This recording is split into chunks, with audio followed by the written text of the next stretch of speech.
Hello, welcome. My name is Kofi. I am a student of planning and GIS. On this channel, I talk about how to do mapping with ArcGIS, QGIS, and ArcGIS Pro. So if you are interested in this topic, kindly subscribe to this channel, hit on the bell icon, and like this video. Thank you very much. Okay, so in today's video, we are going to learn how to calculate or create NDVI Map with Landsat 8.9. I have a video on how to create NDVI with Landsat 7. You can check that video out. And here the requirement is that we are going to use bands 4 and 5. And NDVI, by the way, NDVI is a map that shows the vegetation health of an area. So instead of having a map like this, land use land cover map, you can do an NDVI map which will review the vegetative cover of the area for you. And it also has explanation for other classes in it. So I explain it in depth in the Landsat 7 video. You can check that video out. And the range is between -1 to +1 on paper, and sometimes you might not have the range, and when we get there I'll explain it to you how you'll be able to classify them.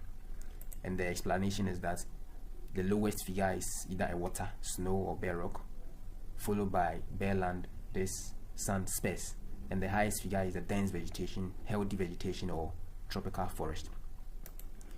So we are going to use the 2025 image. The 2025 image I used to create this map. We are going to use it so that we see if we will get the same pattern. So when you go to ArcGIS, I have imported the image. The band 4 is here. So let me just reduce the name. Then we go to the Arc2 box, Spatial, Analyst 2, Map, Algebra, Raster Calculator. So the formula is band 4 minus band 5 minus band 4 divided by band 5 plus band 4. And before you bring that, you need to bring the conditional float band 5 minus band 4 divided by another float band 5 plus band 4. Yeah, NDVI, apart from the fact that you would want to know the vegetative cover, we use it to also calculate land surface temperature. We use NDVI for land surface temperature, and you can watch those videos. I have videos on that, on how to create land surface temperature. You can check that video out. Yeah, there are actually there are 4 or 5 videos. You can check them out. So when you are done, then you click OK.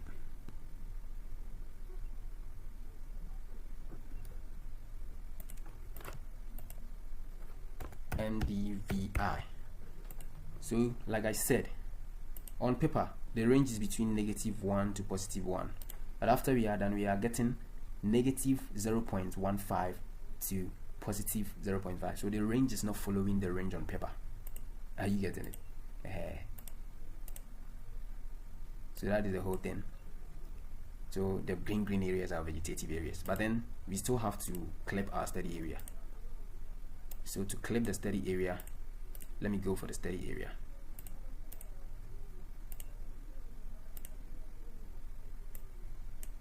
This is the study area. I'm using it.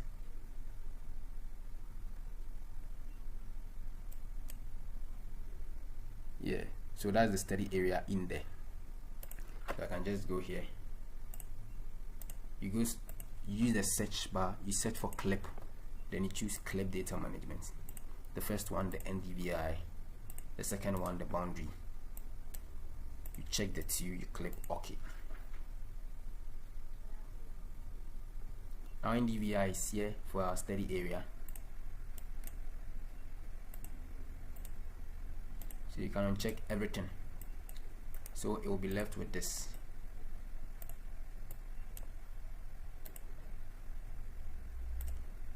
So we can have this. So the high areas are green areas. Let us see something. Are we having the same pattern? In 2005, vegetation was around here. Are we having the same thing? Are we having the same thing? I think it is following the same pattern. But then let's go on and do something. NDVI. Okay. You right click, you go to properties, from stretch to classified. it's already in 5 classes, right?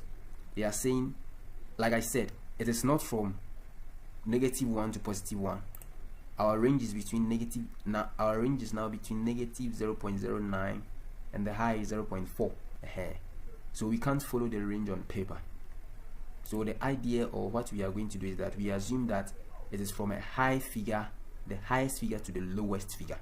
And here our highest figure is this, and they are saying the highest figure is what? Dense vegetation, tropical forest. So let's assume it is the dense vegetation. So let's color for it. The second one, moderate vegetation density cropland. Let's assume it is moderate, so we choose this. The next one, so we are moving in ascending order. Are you getting it? So the next one is what? Shrubland, grassland, low density stressed vegetation. So let's assume it is also a vegetation, but it is stressed. So then we choose that one. Do you get it? The next one, bareland, sand, sparse, dry vegetation. Do you get it? Let's assume it is a bareland. Choose that. The next one is what? Water bodies, snow, clouds. Let's assume it is water bodies. We come here. We are having this. Are you getting it? Is it following the pattern? I think it is following the pattern. We are having the dense vegetation, the vegetation around here. It is following the pattern. Are you getting it? You can also go and choose 4 classes. So like 4. And with the 4, the last one is dense vegetation.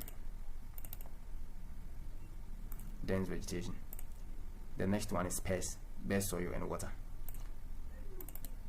We have sparse, bare soil, water.